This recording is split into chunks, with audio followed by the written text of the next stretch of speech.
¿Por qué todos los resultados de las operaciones de lifting facial no se ven naturales? Si es que los cirujanos plásticos conocemos la técnica de planos profundos, el deep plane, para dar resultados más naturales, ¿por qué en todos los casos los pacientes no obtienen estos buenos resultados? ¿Por qué hasta ahora vemos pacientes que con el paso del tiempo tienen una apariencia del rostro como jalada o muy estirada, en algunas zonas con hundimientos y en otras zonas incrementos de volumen, labios hinchados, ojos hundidos y en muchas ocasiones cicatrices muy notorias y visibles?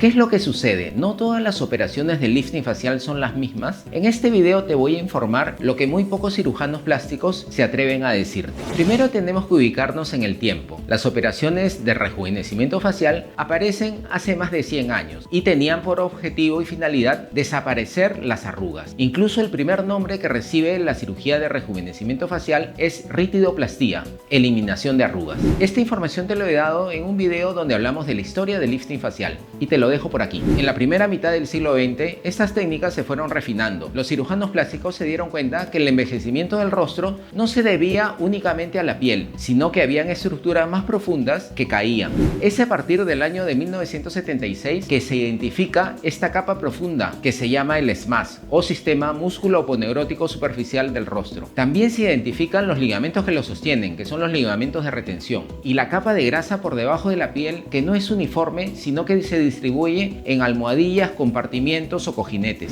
Es a partir de los años de 1980 que identificamos que el envejecimiento del rostro se debe al deterioro y caída de estas estructuras. Entonces el enfoque de la cirugía plástica para el rejuvenecimiento facial se dirigía a levantar la capa profunda. Operaciones del SMAS que pueden ser operaciones de aplicatura por delante del SMAS o liberándolo por debajo del mismo. ¿Y qué significa estas técnicas? La aplicatura es doblar el SMAS por encima de sí mismo, y la técnica del plano profundo es ir por debajo liberando los ligamentos de retención para luego traccionar en bloque todo el SMAS. El objetivo de la cirugía de rejuvenecimiento facial cambió. Ya no es solamente jalar la piel, sino reposicionar las estructuras profundas. Tenemos que seguir ubicándonos en el tiempo. ¿Y qué es lo que sucede a partir de los años 2000? Aparecen avances muy favorables en la medicina y en la cirugía estética. En primer lugar es la utilización de la toxina botulínica para eliminar, corregir o atenuar las líneas de expresión, las arrugas en la piel. En segundo lugar, la utilización de rellenos de ácido hialurónico. Esta es una sustancia compatible con nuestro organismo y según su reticularidad son más o menos reabsorbibles. Es decir, si el ácido hialurónico es poco denso, se reabsorbe muy rápidamente, y si es más denso, hasta podría no reabsorberse por completo. En tercer lugar, la utilización de tecnologías de láser para mejorar la apariencia superficial de la piel. Láseres como el de Erbium, como el de CO2 fraccionado, son más amigables para la piel. La posibilidad de que ocurra una pigmentación, es decir, un oscurecimiento de la piel, son menores. Pero a partir del año 2000 también aparecen avances que no fueron tan favorables para los resultados de las cirugías de rejuvenecimiento facial. El primero de ellos es la popularización de las operaciones de mini lifting. ¿En qué consiste este tipo de operaciones? En hacer una incisión mucho más pequeña, una operación que sea menos invasiva con menor tiempo de recuperación. Estas operaciones solamente están indicadas en personas muy jóvenes, menores de 40 años, que tengan alguna flacidez del rostro algo prematura, pero no está indicada en pacientes mayores de 50 años que tengan un envejecimiento del rostro. El envejecimiento del rostro es completo, va desde la frente hasta el cuello. Como ya hemos mencionado, la piel se deteriora. ¿Qué quiere decir esto? Que va a perder sus proteínas que la forman, la elastina, el colágeno. Las capas de grasa que están por debajo de la piel se van aplanando, sobre todo alrededor de los ojos, en las zonas a los lados de la frente y en los pómulos. Y finalmente, la capa del SMAS desciende. ¿Y cómo podemos detectar la caída del SMAS? Cuando hay una pérdida de la línea de la mandíbula. Hay un abultamiento de esta zona que se conoce con el nombre del jowl, que en castellano quiere decir pérdida de la línea de la mandíbula. Aparte de esto, los pacientes presentan un descenso de la frente, un descenso de la línea de las cejas, de la cola de ellas, descenso del pómulo y flacidez en la zona del cuello. Para estos pacientes que se ven todos estos cambios entre los 45 y 55 años, no podemos indicar operaciones mini que no van a dar los resultados satisfactorios. El segundo avance desfavorable ha sido la utilización de los llamados hilos rusos.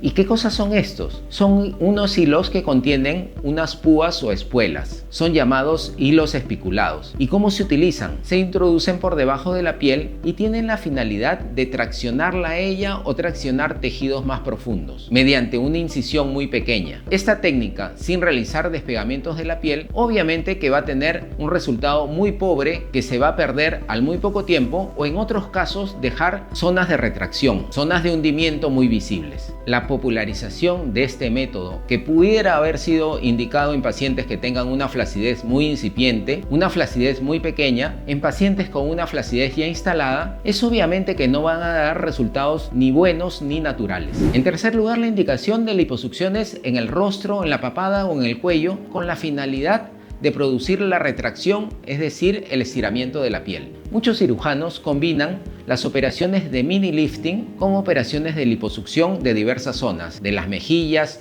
o de la papada. Esta combinación va a ser fatal para los pacientes, van a tener resultados muy poco naturales, inclusive con fallas muy groseras como son las retracciones en la piel, la llamada fibrosis. En cuarto lugar, la popularización de tratamientos de láser subcutáneo, el llamado endolifting o endoláser. Estas técnicas, que también se conocen como lifting facial sin cirugía, tienen el objetivo teórico de que al aplicar el láser se va a producir una retracción del tejido profundo. Obviamente esto no ocurre, son resultados muy pobres que podrían durar muy corto tiempo, únicamente durante algunos días durante el periodo de inflamación. Pero estos son tratamientos que tienen una ventana de seguridad muy corta. ¿Qué podría pasar si la aplicación de este láser subcutáneo es muy pegada a la piel? El paciente podría resultar con quemaduras y huellas permanentes. El quinto avance desfavorable ha sido el abuso de los rellenos faciales. La utilización de la silicona líquida o del metacrilato en el rostro debería estar completamente prohibido. Pero hasta el día de hoy recibimos en la consulta algunos pacientes que han recibido inyecciones en el rostro de estas sustancias, generalmente por personal que no es médico. La silicona líquida y el metacrilato, al ser sustancias no reabsorbibles, van a causar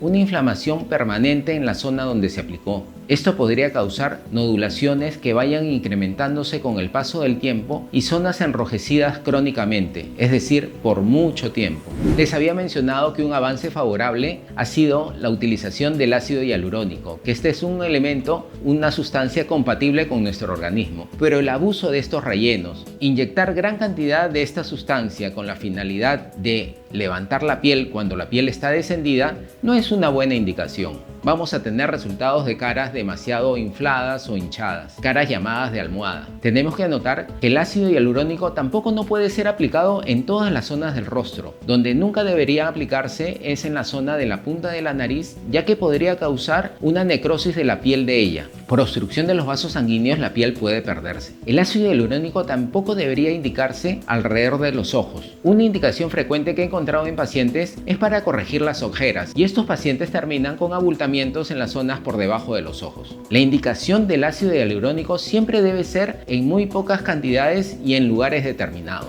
En sexto lugar, a muchos pacientes que se les realiza una operación de mini lifting, se les indica una cirugía de párpados, una blefaroplastía para todos los casos. La operación de párpados es una cirugía que da muy buenos resultados cuando está bien indicada, pero existen pacientes donde no cabe indicarla. Pacientes que no tengan bolsas en los párpados inferiores o un exceso de piel en el párpado superior, realizarle una blefaroplastía podría dar el resultado de unos ojos muy pequeños o hundidos. También hemos visto que se combinan operaciones de mini lifting con operaciones de elevación de las cejas con cortes visibles, expuestos o muy notorios. Cortes que se realizan por debajo de las cejas o por encima de ellas. Cortes en la piel a los lados de la frente o en la zona de la patilla con la finalidad de agrandar los ojos. La combinación de estas técnicas van a dar resultados muy poco naturales. Y en séptimo lugar, lo que se está viendo desde hace un par de años atrás es el abuso de los bioestimuladores. Estas sustancias colocadas en un plano subcutáneo van a producir una inflamación prolongada de la zona. En muchos casos hemos visto que estas sustancias, al producir fibrosis subcutánea, causan un acartonamiento y un resultado muy poco natural de la zona donde se aplicó.